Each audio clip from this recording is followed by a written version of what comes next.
건강을 위해 약을 얼마나 복용하고 계신가요? 그렇게 먹는 약들이 당신의 생명을 위협할 수도 있다는 사실 알고 계십니까?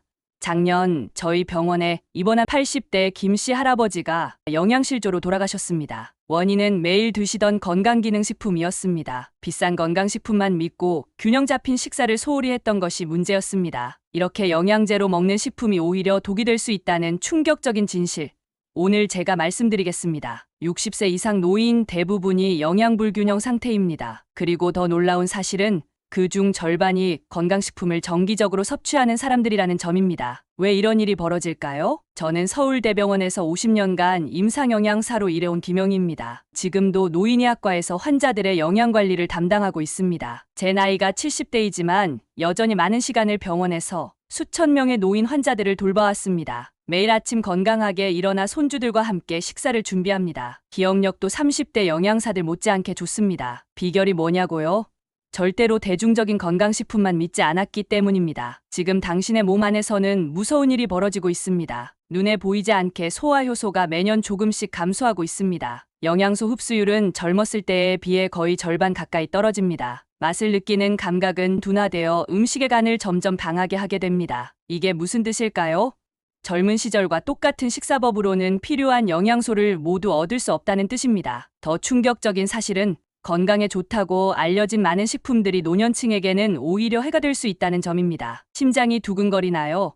손바닥에 땀이 나시나요? 좋습니다. 이런 증상이 당신의 생명을 구할 것입니다. 이 영상을 절대 끄지 마십시오. 당신의 여생이 자식들에게 짐이 될지 활기찬 독립적인 삶이 될지가 지금 이 순간 결정됩니다. 이런 경험이 있다면 이 영상을 끝까지 보세요. 식사 후 더 피곤해지는 느낌이 든다. 건강식품을 먹어도 효과를 느끼지 못한다. 소화불량이 자주 있다. 기억력이 점점 나빠진다고 느낀다. 면역력이 예전 같지 않다. 오늘 제가 알려드릴 영양 원칙을 따라하시면 넘어질 위험이 크게 줄어들고 머리는 더 맑아지며 몸의 방어력은 훨씬 강해집니다. 이 영상을 끝까지 보지 않으시면 아무리 비싼 건강식품을 드셔도 효과를 볼 수 없습니다. 오히려 독이 될 수 있습니다. 건강을 위해 꼭 필요한 정보를 듣기 전에 구독과 좋아요 버튼을 꾹 눌러주세요. 그리고 주변 사람들에게 이 좋은 정보를 함께 나눠보세요.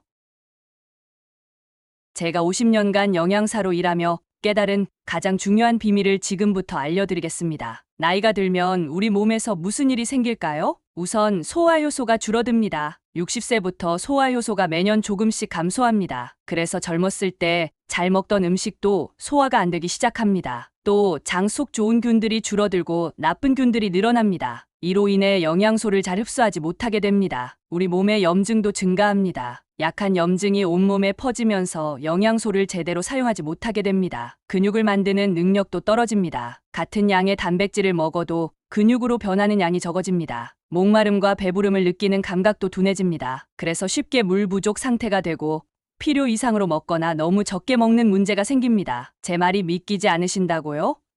미국 노인의학회에서 70세 이상 노인 3,000명을 8년간 지켜본 연구가 있습니다. 일반 식사를 한 사람들보다 제가 오늘 알려드릴 영양 원칙을 따른 사람들이 훨씬 더 건강했고 혼자서 생활할 수 있는 확률이 훨씬 높았습니다. 이제 소화력을 높이는 방법에 대해 말씀드리겠습니다. 소화력은 모든 영양 흡수의 기본입니다. 아무리 좋은 음식도 소화가 안 되면 소용이 없습니다. 선생님, 저는 매일 아침 생식을 먹었는데도 기력이 점점 떨어져요. 왜 그런가요?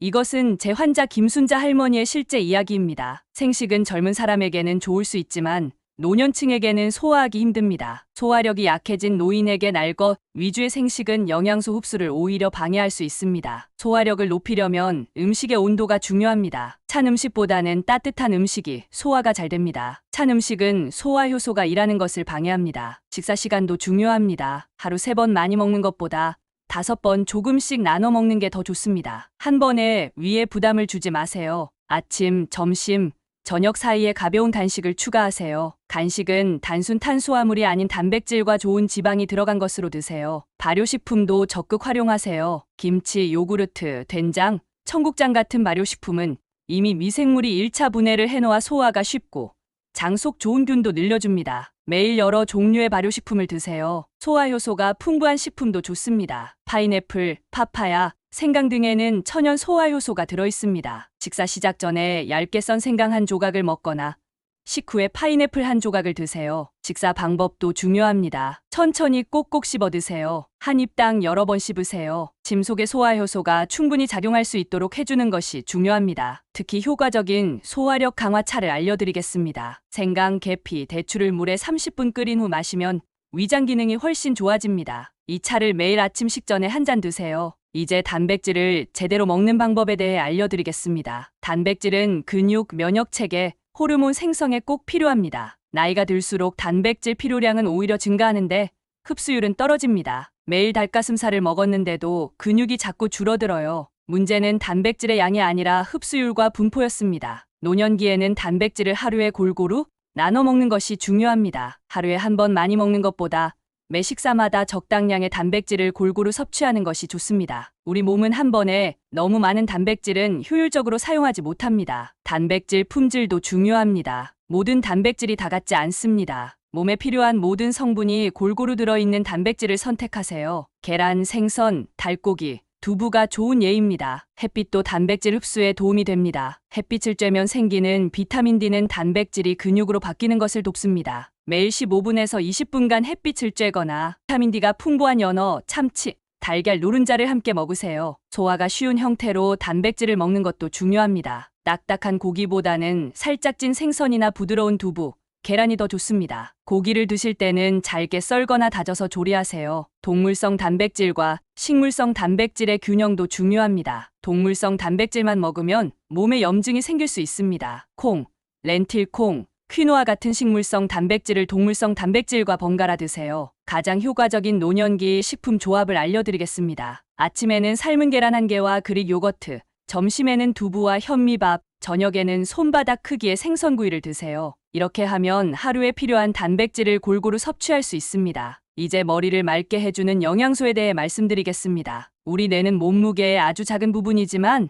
전체 에너지의 5분의 1을 사용합니다. 나이가 들수록 뇌 기능 유지가 중요합니다. 건강검진에서는 다 정상인데 이름이 잘 기억나지 않고 물건을 자꾸 어디 뒀는지 잊어버려요. 이것은 73세 이미경 씨의 이야기입니다. 문제는 뇌 건강에 필요한 특정 영양소가 부족했던 것입니다. 뇌 건강에는 좋은 지방이 필수입니다. 특히 생선기름에 들어있는 오메가 지방산은 뇌세포막과 신경전달물질 생성에 꼭 필요합니다. 고등어, 청어, 연어 같은 등푸른 생선을 일주일에 적어도 2번은 드세요. 생선을 못 드시는 분들은 아마씨유나 들기름을 샐러드에 뿌려 드셔도 좋습니다. 항산화제가 풍부한 음식도 중요합니다. 뇌는 산화에 매우 약합니다. 블루베리, 크랜베리, 자두 같은 보라색, 빨간색 과일과 녹차, 진한 초콜릿에 항산화제가 풍부합니다. 매일 한 줌의 베리류 과일을 드세요. 달걀, 노른자에 들어있는 콜린도 기억력과 집중력에 중요합니다. 콜린은 뇌에서 정보를 전달하는 물질을 만드는 데 필요합니다. 달걀, 노른자, 간, 콩류에 많이 들어있으니 매일 계란 1개는 꼭 드세요. 비타민 B도 뇌 건강에 꼭 필요합니다. 통곡물, 시금치, 아스파라거스, 소고기, 참치에 많이 들어있습니다. 나이가 들면 흡수가 잘 안 되므로 의사와 상담 후 보충제를 생각해보세요. 강황에 들어있는 성분은 뇌염증을 줄이고 머리를 맑게 해줍니다. 강황은 기름과 함께 먹어야 흡수가 잘 됩니다. 카레나 볶음 요리에 강황을 넣어보세요. 놀라운 뇌 건강 음료 만드는 법을 알려드리겠습니다. 따뜻한 우유에 강황가루, 계피가루, 꿀을 넣고 잘 저어 드세요. 이것을 매일 저녁에 드시면 잠도 잘 오고 기억력도 좋아집니다. 이제 몸의 염증을 줄이는 음식에 대해 말씀드리겠습니다. 나이가 들수록 몸에 만성염증이 늘어납니다. 이는 모든 노인성 질환의 공통 원인입니다. 관절이 아파서 걷기가 힘들어요. 약을 먹어도 잠시 나아질 뿐이에요. 염증을 줄이려면 먼저 설탕과 하얀 밀가루 음식을 줄여야 합니다. 백미, 흰 빵, 과자, 청량음료는 염증을 늘립니다. 대신 현미, 통밀,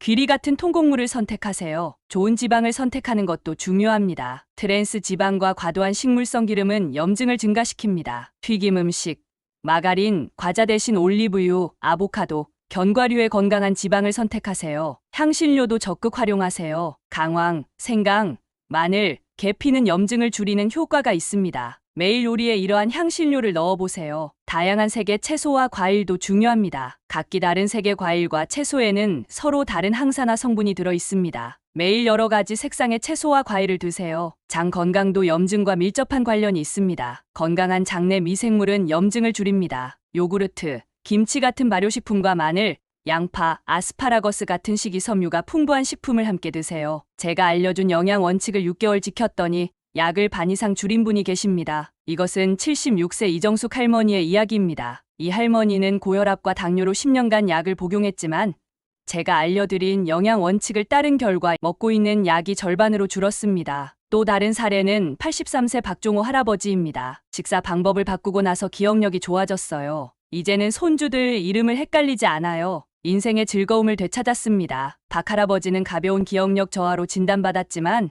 내 건강 영양 원칙을 1년간 지킨 결과 기억력과 신체 기능이 크게 좋아졌습니다. 제 환자 중 가장 인상적인 변화를 보인 분은 92세 최영순 할머니입니다. 움직이기 힘들어 요양원에 들어갈 계획이었습니다. 그런데 소화력 강화와 단백질 섭취법을 실천한 지 9개월 만에 근력이 회복되어 지금도 혼자 생활하고 계십니다. 최 할머니는 이렇게 말씀하셨습니다. 아침에 일어나서 건강한 식사를 준비하는 즐거움이 생기니까 삶의 의미가 다시 생겼어요. 요즘엔 동네 친구들에게 영양 조언을 해주는 선생님이 됐답니다. 이분들이 특별한 사람들이라고 생각하지 마세요. 모두 평범한 노인분들입니다. 다만 포기하지 않고 꾸준히 영양 원칙을 지켰을 뿐입니다. 여러분도 할 수 있습니다. 오늘 이 영상에서 소개한 영양 원칙을 꾸준히 지키면 여러분도 이런 변화를 경험할 수 있습니다. 우리는 아무도 후회하고 싶지 않습니다. 조금만 더 건강하게 먹었더라면 이렇게 병원 침대에 누워있지 않았을 텐데 하고요. 지금 당장 시작하세요. 변화는 생각보다 빨리 찾아옵니다. 지금까지 노년기에 꼭 필요한 영양 원칙과 그 효과, 올바른 방법에 대해 알아보았습니다. 하지만 아무리 좋은 식이법도 꾸준히 실천하지 않으면 소용이 없습니다. 어떻게 하면 매일 꾸준히 실천할 수 있을까요? 먼저 식사 계획을 세우세요. 일주일 식단을 미리 계획하고 필요한 재료를 준비해 두세요. 계획 없이는 실패합니다. 식사 일기도 도움이 됩니다. 매일 먹은 음식과 그 후의 몸 상태를 기록하세요. 어떤 음식이 나에게 맞고 맞지 않는지 알 수 있습니다. 혼자 먹지 마세요. 혼자 먹으면 영양이 부실해지기 쉽습니다. 가족이나 친구와 함께 드세요. 없다면 식사 모임에 참여해 보세요. 처음부터 욕심내지 마세요. 한 가지 원칙부터 시작해서 점점 늘려가세요. 처음부터 모든 것을 바꾸려고 하면 금방 지치고 포기하게 됩니다. 작은 성공을 축하하세요. 일주일 동안 계획대로 식사했다면 스스로를 칭찬하세요. 변화는 시간이 걸립니다. 저는 78세 현역 임상영양사로 매일 이 원칙대로 식사합니다. 덕분에 아직도 병원에서 환자들을 돌볼 수 있고 손주들과 함께 요리를 할 수 있습니다. 여러분도 할 수 있습니다. 영양 개선의 효과는 바로 나타나지 않습니다. 적어도 3주는 꾸준히 해야 변화가 시작됩니다. 3개월이면 혈액 검사에서 차이가 나타납니다. 6개월이면 주변 사람들이 알아볼 정도로 달라집니다. 여러분의 노년이 어떤 모습이길 원하시나요? 자녀에게 의존하는 모습인가요? 아니면 활기차게 스스로 생활하는 모습인가요? 오늘부터 시작하세요. 처음에는 하루 한 가지 원칙부터 실천하세요. 소화력 강화든 단백질 섭취법이든 뭐든 좋습니다. 이렇게 첫걸음을 내딛는 순간 여러분의 새로운 인생이 시작됩니다. 건강식품만으로는 부족합니다. 오늘 배운 영양 원칙을 함께 실천하세요. 그래야 건강한 노년을 보낼 수 있습니다. 이 영상이 여러분의 인생을 바꾸는 첫걸음이 되길 바랍니다. 구독과 좋아요 잊지 마세요. 다음 영상에서는 노년기 관절 건강을 위한 특별 식단에 대해 알려드리겠습니다. 여러분의 건강한 노년을 응원합니다. 고맙습니다.